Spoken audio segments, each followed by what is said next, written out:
All right, let's take a few minutes. We'll plan on maybe 30 minutes, since I know most of you are coming back at 2 o'clock anyway. The victory of the conqueror. We've been looking at Jesus as the conqueror, Revelation 19.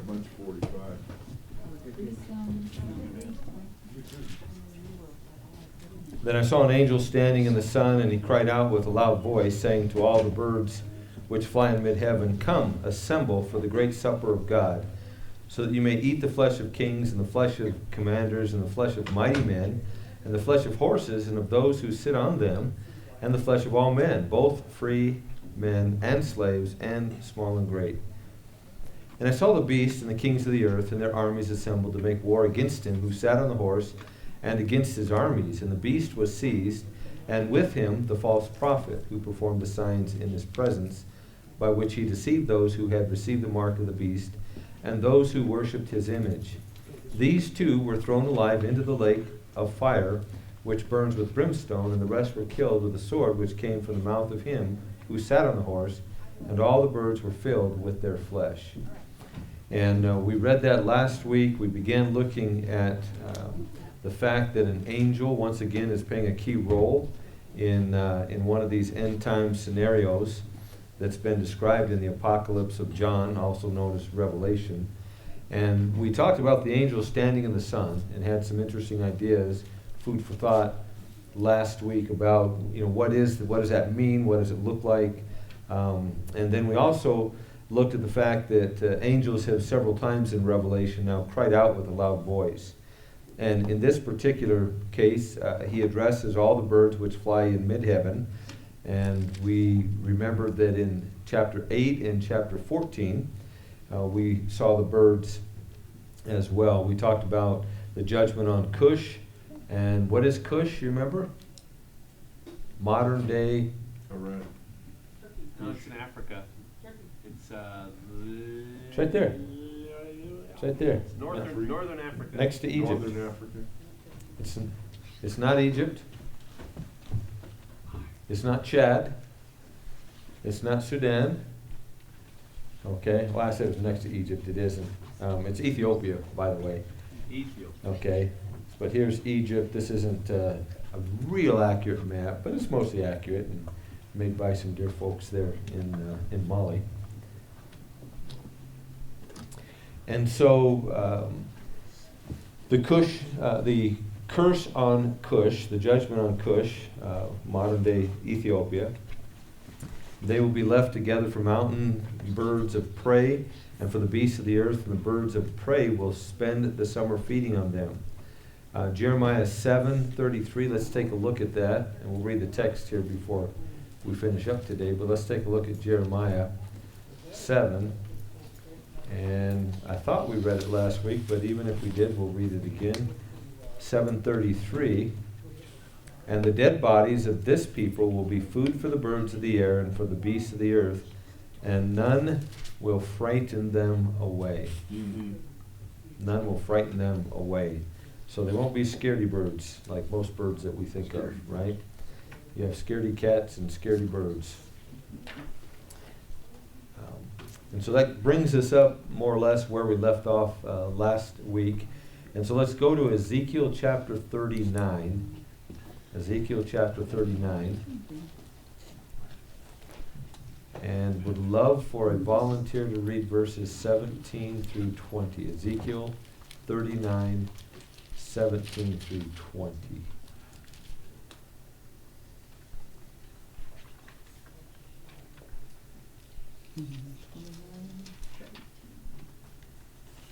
Seventeen. 17. 31 to 21. 17 through 20. In the 27th year, in the first month, on the first day of the month. the Is word- that No, Ezekiel? that's right. Ezekiel 39. 29. 39, Diane. Oh. 39, yeah. I'm in the wrong book. Oh, you said 29. Sorry. 39. Mm-hmm.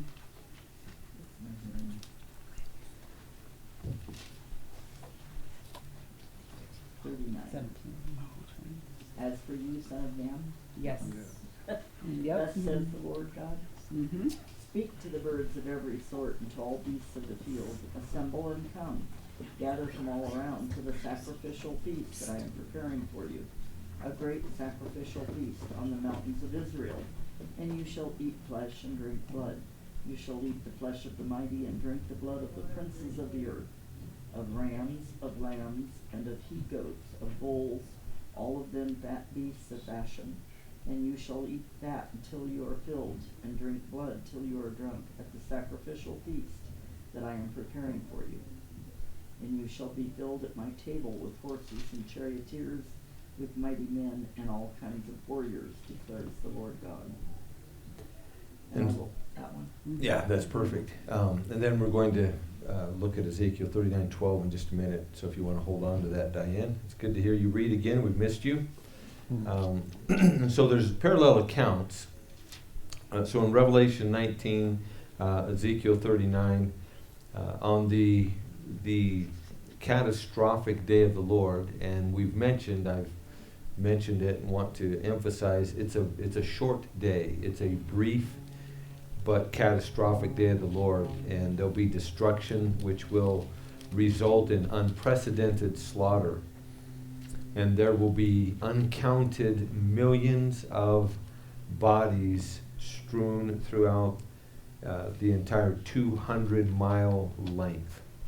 So hold your finger here in Ezekiel 39.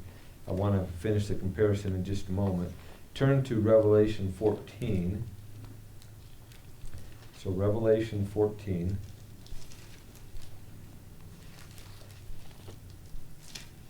And I'll read verse 20 for us. And the winepress was trodden outside the city, and blood flowed from the winepress as high as the horse's bridle for 1,600 stadia. Okay? And it's about 200 miles. Okay? Or just less than 200 miles. So think about it. Blood to the height of a bridle on a horse, nearly 200 miles long. And I think technically, if you have a footnote, it'll probably say 180. 80 miles. 4? 7? Mine says 180. Oh, 180? I calculated at 184. But So I believe, if I remember correctly, give or take, leaving here, going to Phoenix, it's 183 miles. I can't remember what the point is. And so you think about, I mean, just to put in perspective, driving for 3 hours or however long it takes you, and you put it in perspective that would all be blood, that there would be millions of bodies. it's the distance of the Jordan Valley from Jerusalem to Okay. from Jerusalem north up the Jordan Valley, up that Jordan Valley, same distance from there up to Megiddo, which is Armageddon. Is Megiddo, the northern. Yeah, never thought about that. Real close to Nazareth. Yeah, well, just the Jordan Valley, 200 miles. Yeah. Millions and millions of dead bodies. Hundreds of millions. Tens of millions. A lot. And after the birds have gorged themselves, it's still going to take 7 months to bury the remaining corpses. So the birds will have their way. And then back to Ezekiel 39 for just a moment. Notice verse 12. Diane's going to read that for us. Thanks, Diane. 39 verse 12. Uh-huh. For 7 months the house of Israel will be burying them in order to cleanse the land. So 200 miles, millions of dead bodies, birds from all over, I believe, the world, but all over will be consuming the flesh, and then they'll take 7 months to bury the rest of them. It's important that we understand every year millions of birds migrate south. Do you know that? Millions of birds of different species migrate south from Europe to Africa. You know what's in between Europe and Africa? What's on the way? Israel, Yeah. yeah, because they come right down the. Yeah. And so we can, you can get a picture of this a little bit. It's hard to picture millions and millions, maybe hundreds of millions, no doubt, bodies, the blood flowing so high, 200 miles. I mean, no matter how detailed that is, and that's very detailed, to really, we couldn't even begin. I could not begin to comprehend that. And then millions of birds. Tens of millions. Yeah, it's a lot. The sky would be darkened with so many.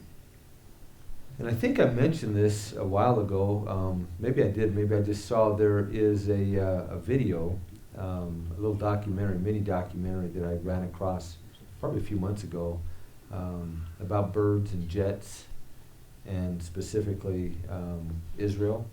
And Israel studies these birds because it's a migrating area, and they've worked hard to find ways that these birds and jets can be avoided. And I can't remember some of the research things that they've done, because it is that migrating path of birds from Europe going to Africa. And why do they have to come over Israel? Well, they can't just go right over the water. They've got to have places to feed and land. Yeah, food and water. And so you picture them coming from Europe and then coming over Swim to the east and then Israel into northern Africa. So they're going to be coming. The Israeli government, as I understand it, has been studying birds and aircrafts, and there's some interesting, if you look on YouTube, look on the internet, there's some interesting research that's been done, and some interesting stories as well. At the Great Supper, the birds are going to eat the flesh of kings, the flesh of commanders, the flesh of mighty men, the flesh of horses, and those who sit on the horses. There'll be free men, specifically mentioned. There'll be slaves, specifically mentioned. The small and the great, meaning the people of status and the people without status, whatever that may mean. And the idea is that by this all-inclusive statement, that it will be a worldwide, it'll have a worldwide extent to the slaughter.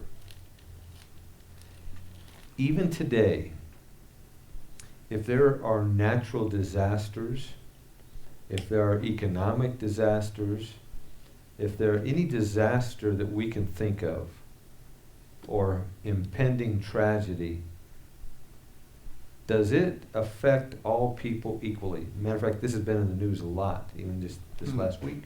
Tell me about Imagine that. Does it affect all people equally? Be it a hurricane, be it a tornado, be it a earthquake, be it COVID. No? No, in the way it does and the way it doesn't. I mean, if you're in the path of a tornado, it doesn't matter who you are. Keep unpacking this a little bit. But The answer I'm searching for is pretty. The wealthy have a tendency to be able to not be in the path of it, or to have better medication against a plague. You're getting closer. Something of that neighborhood. Does it affect everybody equally? So Equally. no, technically no. That's what's been in the news, right? Regionally. The poor people. Well, not even the regionally. You're heading towards it, Mike. You're right on target. And so, because people of means get out of the way. Yes. People of means can weather an economic Mhm. upheaval. Mhm. So it doesn't affect everybody equally, for one reason or another. And I'm not going with what's been in the news. Has been, will poor people get more affected by the tornado or by this or that, and that's been in the news a lot because of this whole idea of equality. And here's why I brought that up. Interesting thought, by the way, to think about it. And what did some of the people affected by COVID up in New York? What were they doing? They're heading down to Florida or Texas, and some of the politicians got in trouble. Mhm. Weren't supposed to be traveling, but they got caught. Yep. Okay, but my point is, the wealthy in particular, the elite, have always had ways in which they can mitigate anything. At least diminish it. in one way or the other. If it's a health thing, they have, is healthcare even? Or if you need a transplant and you have money, if you need a transplant and you don't have money, you can be on the list. There's a little girl up here that's on the list, which is so cool. A daughter of some friends, and just got on the transplant list. Can't remember, I think it's a kidney, but but if you have money, you can get to the head of the line sometimes. And on it goes. Or to the back. And if you know a tornado's coming or a hurricane's coming, all right, I'm leaving Florida. I'm gonna go up to my other house, or I'm gonna go visit relatives, Right. or if in Louisiana, I can't remember. There's some folks that the house of this woman's mother's been flooded 20 times. 20 times. Why didn't she move? Yeah, I started saying, why don't she move? Well, when you can only get $11,000 for your house, that's what it's worth, $11,000 to $15,000. Where are you gonna, even if the government comes in and buys it, here's $15,000, that's what it's worth. Where are you gonna? You can't even pay for an apartment for a year. I mean, it was an interesting interview, and part of it was the inequality of disaster, but 20 times. Oh my goodness. She is resilient. It was a sweet interview. And here's my whole point. None of that's going to matter here. And I think that's what John is describing for us. It doesn't matter. You will not be able to mitigate this. You will not be able to ameliorate in any way the judgment of God coming. To have somebody's unburied body left as food for the birds,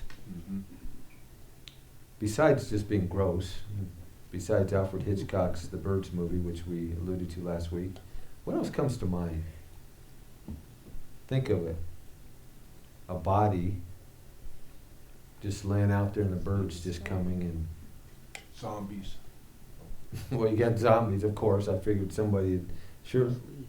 But what else? Disease. Rot. What's that, George? Disease. Disease, yeah. Disease. And I was thinking even before any of that, just the lack of dignity. Just the indignity. Even, yeah. No.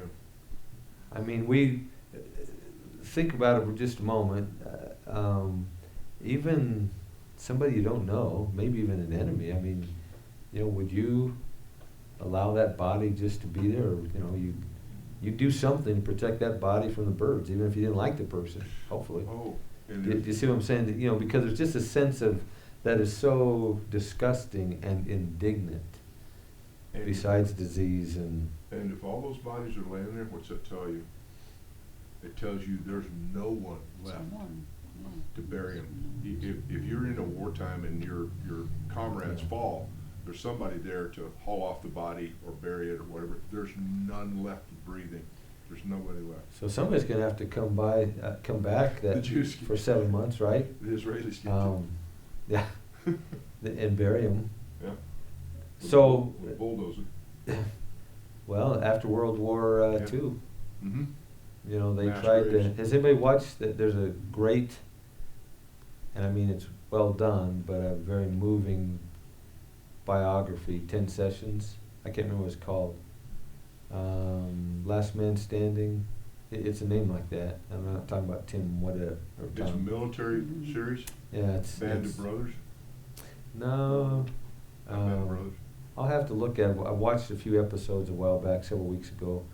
I mean, it's graphic, it's black, it's actual news footage, and you have a lot of the script up there telling you who it is, and some of them are people we know from history, and what was interesting, and it's when they go to Germany, and the Allied command, Eisenhower and the gang, they would take the people from the German villages out to the concentration camp, and they would make them go through these places. And by the way, they were also made to have to bury the bodies Yeah, and they have to were. move the bodies. Yeah. They're skeletons. I mean, they're just not trying to be graphic, but number one, as much as maybe I've read, you've read, and what have you, to see that thing, this documentary. I wish I could remember the name. It's a catchy name. It almost doesn't seem to fit at first, but you see taking the Germans, the citizens, to see what was out there that they denied.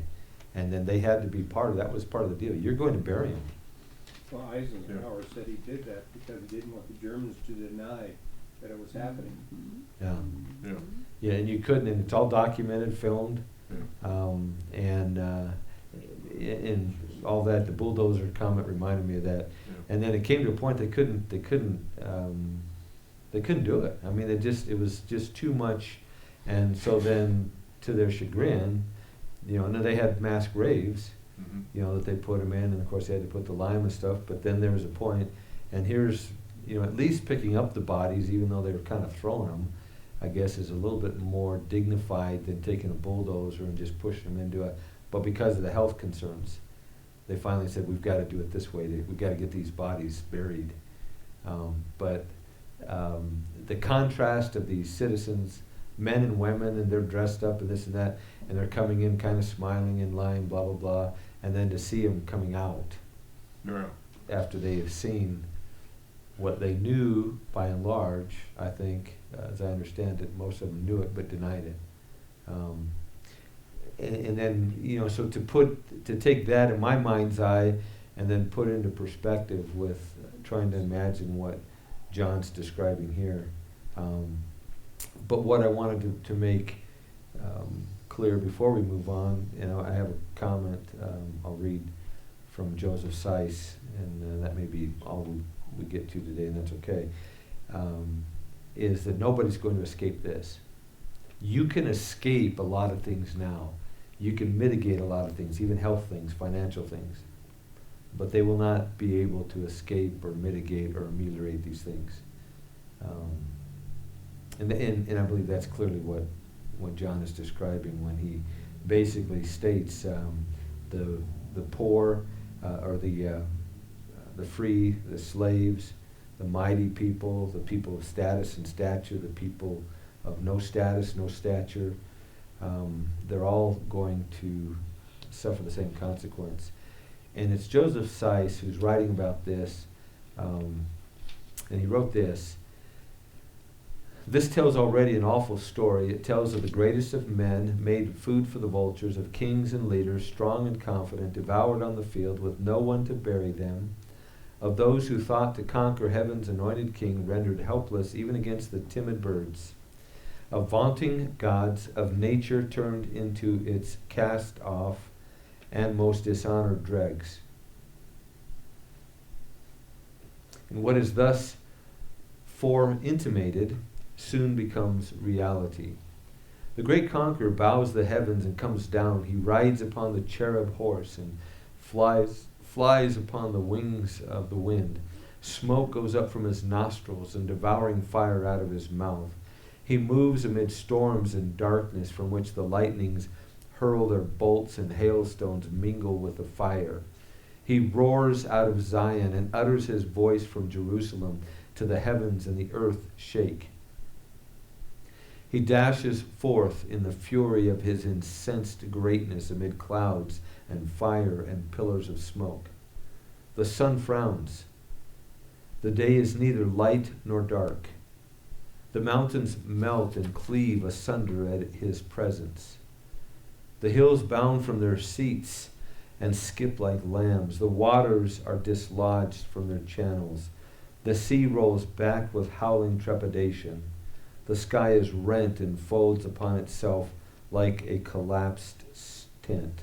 It's one of my favorite lines.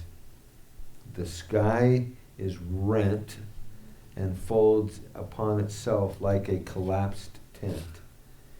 It is the day for executing an armed world, a world in covenant with hell to overthrow the authority and throne of God, and everything in terrified nature joins to signalize the deserved vengeance. End quote. Where's this from? Joseph Seiss wrote that, I think, in his commentary on Revelation.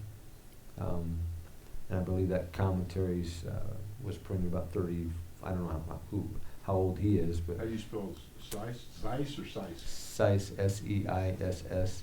Probably Zeiss, but it's spelled S-E-I-S-S. That's exactly what he said. Almost like Dr. Seuss. Yeah. Now, what stood out to you? I know it's, you gotta listen to it, and I'm reading it, always easier to see it, but I told you the idea of the sky being torn and folding in itself in a tent. I just think of a tent collapsing, usually with me in it, or my stuff, or, you know, the wind or something prematurely. Snow on top. Or if you've ever had a tent rip, you know, you know, and I'm just thinking, the sky, you know, the description. Anyway, any other thoughts? The sky will not be light or dark. Yeah, I heard that, yeah. Is Mhm. what he said Not too. light or So dark. not light or dark, and I would think it would be dark, but, So what comes to your mind? There's something vivid comes to my mind when I read that, England on the that winter day. all of us up here have a little bit of familiarity with, probably. mm, Smoke and a big Smoke. fire. Yeah. You can't see the sun's there, mm, all right? But there's just, of course, you have that smell too. It's dark mm. Um, and the moon doesn't give its light. that was the first thing I thought of when I thought of that was Smoke. that dense smoke, and you know, when they were telling us it's thousands of feet thick of smoke that were above us here. Yeah. You know, it was light, but it wasn't light. You knew the sun was there. I mean, it's noon, and of course there was an eerie, you know, I mean, I can still picture, as I'm sure you can, just what it looked like everywhere And up that here. weird red glow. Just, yeah, I don't know, with the smoke here. Any other thoughts that, in his vivid description, that stands out? The mountains melt Yeah. Hills and and cleave asunder. What is a mountain melting? Sounds like, volcano. sounds like a- volcano. Yeah. Think like volcano? lava Or thermonuclear. something, or just wax. like- And water. Anytime you see water running over, you know, we don't think of a mountain, but it just moves everything, doesn't it? I Mhm. can't remember where it just was, and I was just amazed at the damage that the water had done in what I thought was a very hard place, and it just moved, you know, and it just leveled everything. You know, melting. Volcano, I think, is the first idea that comes to mind, and then just the fact that, you know, if you had enough water, you know, just against a mountain or a hill, it would just, yeah, it would melt. I don't know. I suppose, let's close with Zephaniah chapter 1, because it augments this so well, and I think when Zeiss wrote this, it probably was a combination of Revelation, Ezekiel, and Zephaniah that he had in mind. Zephaniah chapter 1, and somebody read verses 14 through 18, and this will be our final word of the day. The Zephaniah. great day of the Lord is near, near and hastening fast. The sound of the day of the Lord is bitter. The mighty man cries aloud there. A day of wrath is that day, a day of distress and anguish, a day of ruin and devastation, a day of darkness and gloom, a day of clouds and thick darkness, a day of trumpet blasts and battle cry against the fortified cities and against the lofty battlements. I will bring distress on mankind so that they shall walk like the blind, because they have sinned against the Lord. Their blood shall be poured out like dust, and their flesh like dung. Neither their silver nor their gold shall be able to deliver them on that day of the wrath of the Lord. In the fire of his jealousy, all the earth shall be consumed. For a full and sudden end he will make of all the inhabitants of the earth. That's pretty definite. So I think Zephaniah is describing the same thing here, and, Yeah. and the whole book of Zephaniah. That's almost like the end of the thousands of rain. The chapter 2, this shall be their lot in return for their pride. Chapter 3, verse 6, I have cut off nations, their battlements are in ruins, I have laid waste their streets. Yeah. So that no one walks in them without an inhabitant. If you go back to, if you're still in Zephaniah, if you go back to chapter 2, the last verse, 15, this is the exultant city. And this is Zephaniah talking, by the way, from 10 through 15. Zephaniah is speaking, I believe. This is the exultant city that lives securely, that said in her heart, I am, and there is no one else. What a desolation she has become, a lair for wild beasts. Everyone who passes by her hisses and shakes his fist. That sounds like Mystery Babylon. Yeah. Any closing thoughts or takeaways or questions or comments?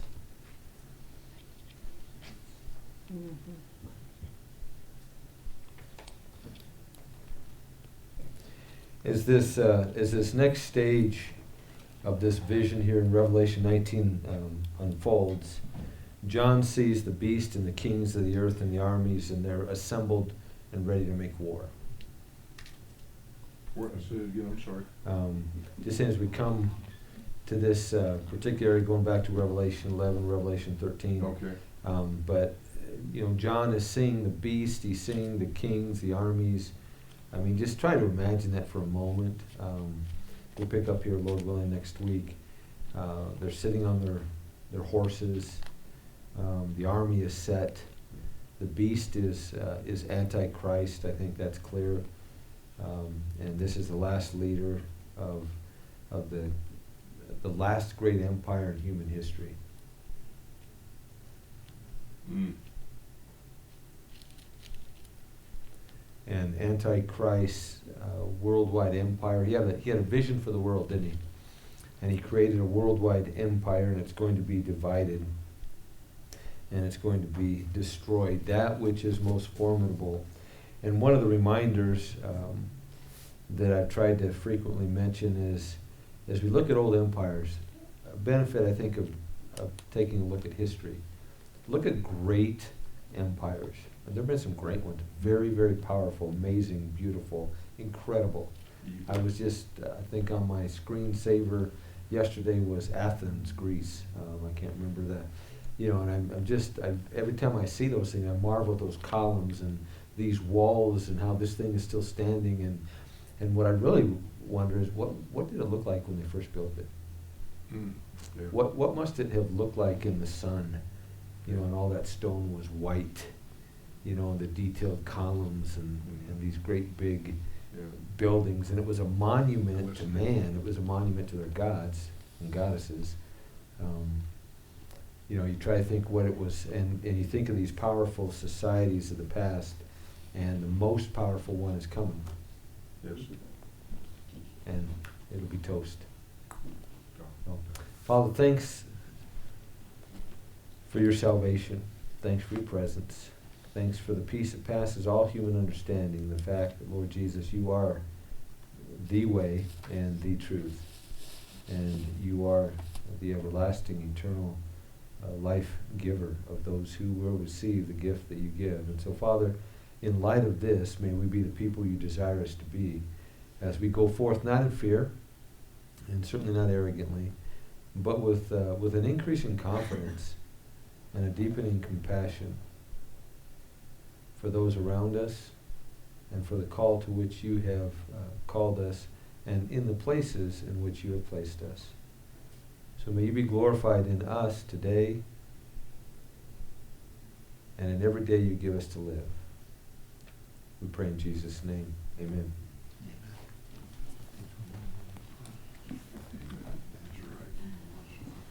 When did they do your other eyeball, James?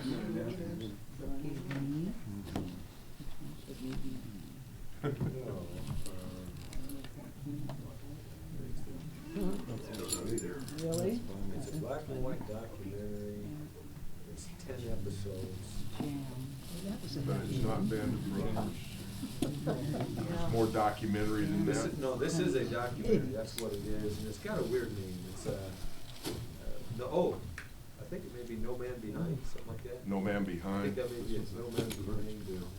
No Man Behind. It was like a familiar phrase. No but Man it's- Left, or, But also, yeah. I learned a lot about Russia. There was one episode about Russia and Oh. some of the things in there too, which is fascinating.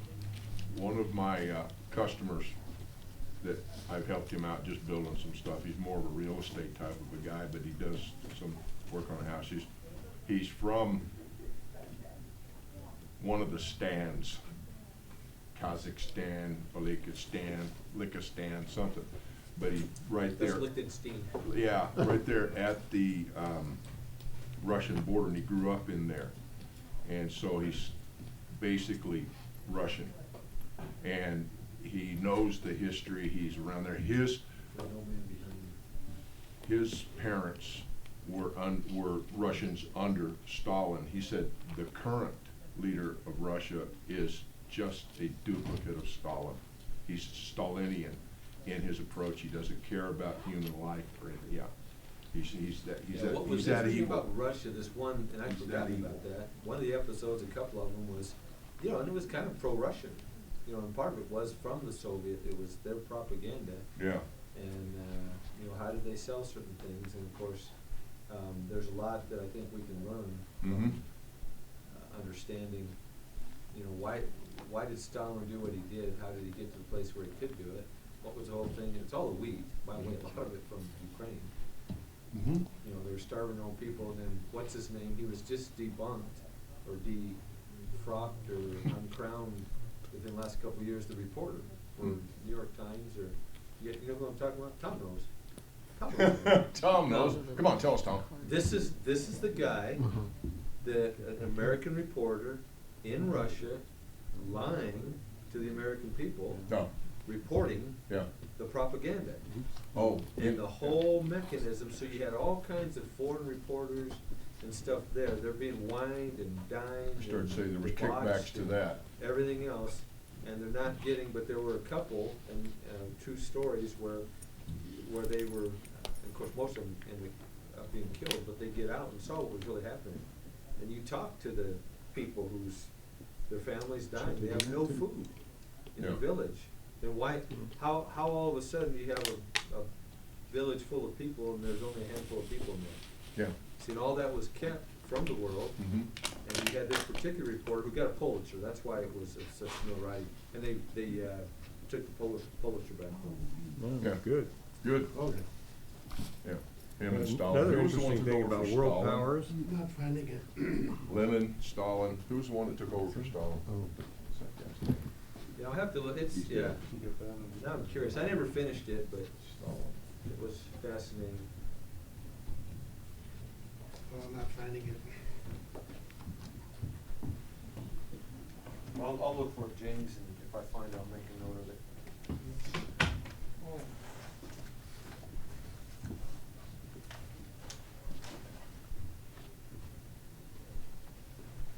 Grace, grace, God's grace, grace that is greater than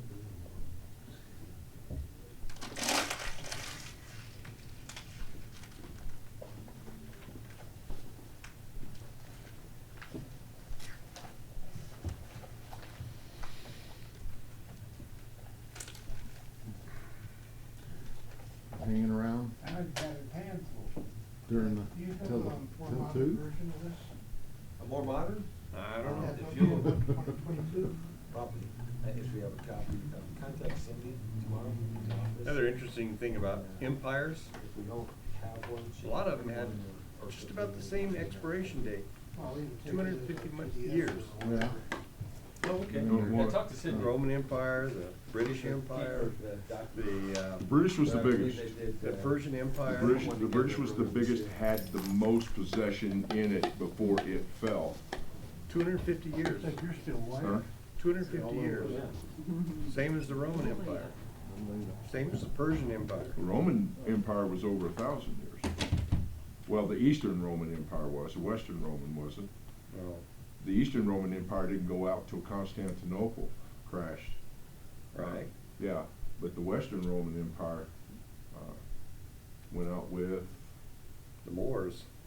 and they have another name. Who was it that overran them? Starts with a C. Celtics. No, not Celts. I'll think of them in a minute. But we learn this kind of stuff at men's breakfast. Talking about And the if you, Crusaders, are and you? if you'd pop in on us every once in a while. You're not talking about the Crusaders, are you? A lot of interesting things No. happened there. Because the Roman Empire technically lasted about 1,000 years. Yeah. But you had the, Yeah, and every time you talk about Rome, I keep thinking of that little booklet I read. I'm gonna roam on The home. modern That Roman. Russian, that documentary, sorry, it just dawned on me. You know, I said it was pro-Soviet, whatever, but yeah, really, one of the things that struck out, I remember there's something that really impressed me. Russia may be one of the most blessed countries in the entire world, as much as America and or more so in terms of natural resources. Resources. Oh, natural resources. That's why And they most people don't think about it. Well, I mean, I that's- didn't think about it. yeah. And that's what was in this, that was one of the things that said, really? And you begin to look at it, Russians just invade. and, Ukraine. Ukraine. That's why they want the course. Ukraine, because some of the richest natural resources them. are in Ukraine, And some of the biggest wheat fields that are in Ukraine. if Russia, They want those resources. former Soviet In Union, Crimea for the port. if they had been run in a way that was humanitarian, or Christian, or, you know, just even And with the beneficent. United States. Corruption. Oh, You're talking Zelensky. Communism and They got nothing corruption on is us. two K words. Yeah. I'll see y'all in a little bit. Yeah. 2:00.